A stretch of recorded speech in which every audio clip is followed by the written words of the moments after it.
feed on darkness, that grow stronger through suffering and violation.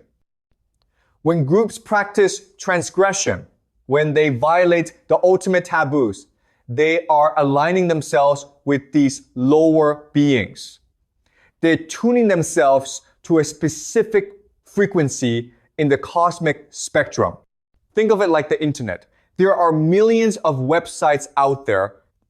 By practicing a specific ritual, by committing a specific transgression, you lock onto a specific website, a specific channel. And everyone who practices that same transgression is connected to the same channel. This creates synchronicity. It creates the hive mind.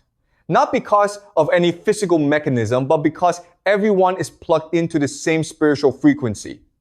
The power is real, but it comes at a cost. You're moving away from the monad, not toward it. You're descending, not ascending.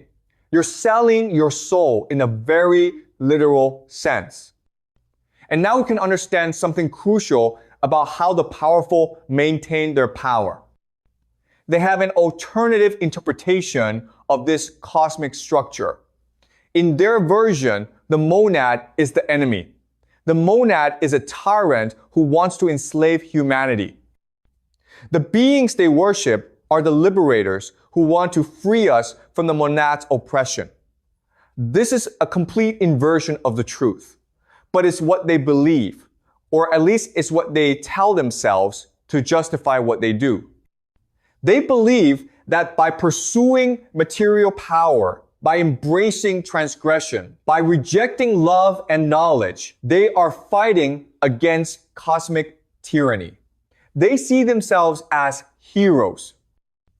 And in a twisted way, this belief gives them strength. They're not just doing evil for personal gain. They're fighting a cosmic war. They have a cause. Of course, the reality is that they were able to gain power in the first place because transgression created cohesion. The religious framework came later as a way to rationalize what they were already doing. But now they're trapped. They built systems of power that require continued transgression. They can't stop. They can't repent. They've descended too far. And they've built a world that reflects their values. A world that is systematically anti-love. Think about the systems we live under. Are they designed to foster genuine human connection? To help people love each other freely and fully? No. They're designed to separate people, to create competition, to make us distrust each other, to channel our energy into work and consumption rather than relationship. Think about school. In a loving world, parents would simply want their children to be happy. They would support their children in discovering their own paths. But in our world, parents care about grades, about test scores, about getting into elite universities, about future careers. The child's happiness is secondary to their productivity. This isn't because parents don't love their children. Parents love their children desperately. But the system teaches them that love means preparing children for competition. Love means pushing children to succeed by society's metrics. The result is that children often don't feel loved. They feel evaluated, judged, pressured. The very thing that should be most natural, the bond between parent and child, is distorted by the system. And this extends throughout society. Every relationship is mediated by money, by status, by competition. Genuine love is rare because the system actively suppresses it. This is what Dante was warning us about. A society that denies love is a society that is moving away from the monad. A society that is falling deeper into the material realm. And it's not accidental. The people at the top benefit from this arrangement. They benefit from our alienation. They benefit from our loneliness. Lonely, atomized people are easy to control. Communities bound by love are not. So they've created systems that systematically undermine love. Systems that teach us to compete rather than cooperate. Systems that make us distrust each other. Systems that keep us too busy and too tired to form deep relationships. And at the same time, they practice their rituals in secret. They maintain their own bonds of cohesion while destroying ours. This is how evil triumphs. Not through superior strength, but through organization, through coordination, through using darkness to create unity while spreading division among everyone else. Someone might ask, why do so many different traditions arrive at the same cosmic picture? How did Plato in Greece and the Buddha in India and various mystics throughout history all come to similar conclusions? The standard materialist answer is coincidence or cultural transmission. But there's another possibility. Where do thoughts come from? This is actually a question that neuroscience cannot answer. We know that the brain processes information. We know that neural patterns correlate with mental states, but we don't know where the content of thought originates. Why does one person have brilliant ideas while another person with the same brain structure has none? Why do insights seem to come from nowhere, appearing suddenly in consciousness fully formed? The possibility is that thoughts come from the Geist. Ideas don't originate in the brain. They come through the brain from a deeper level of reality. And when different people throughout history have opened themselves to this deeper reality, they have received similar insights. Because the truth is the truth. The structure of the cosmos is what it is. Anyone who genuinely contacts it will see the same things. This makes more sense to me than the alternative. The alternative is that thoughts are just random firing of neurons. But that doesn't explain inspiration. That doesn't explain genius.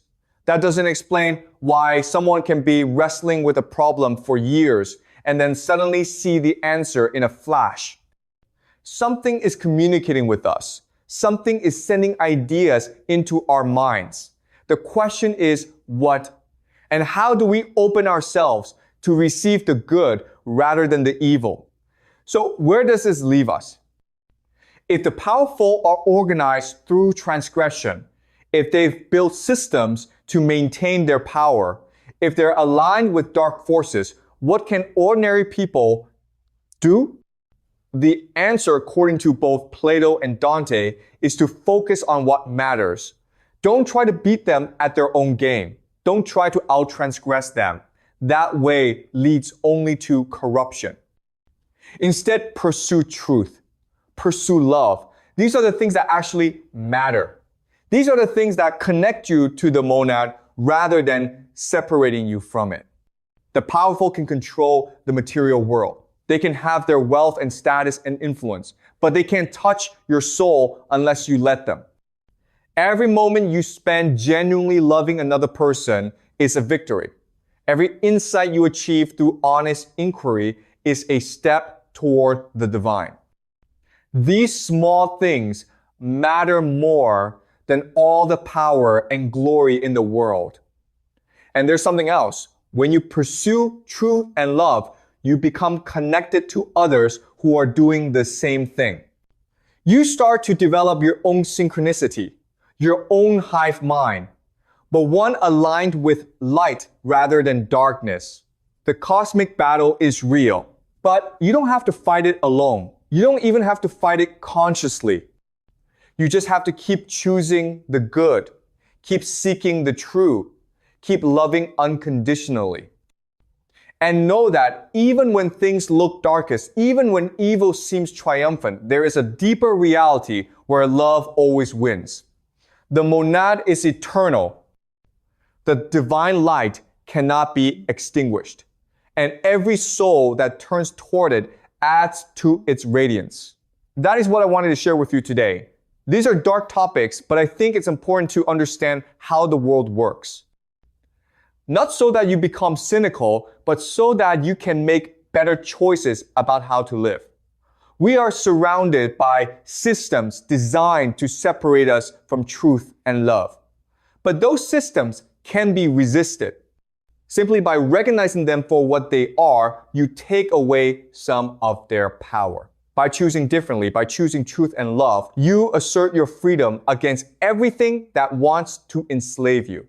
This is the struggle of human existence. It has always been the struggle, and it will continue until enough souls have made the choice to return to the source. Thank you for bearing with me through difficult material. We will continue to develop these ideas in future sessions. For now, sit with what we've discussed. Think about how it applies to your own life and ask yourself what choices you want to make going forward. I'll see you next time.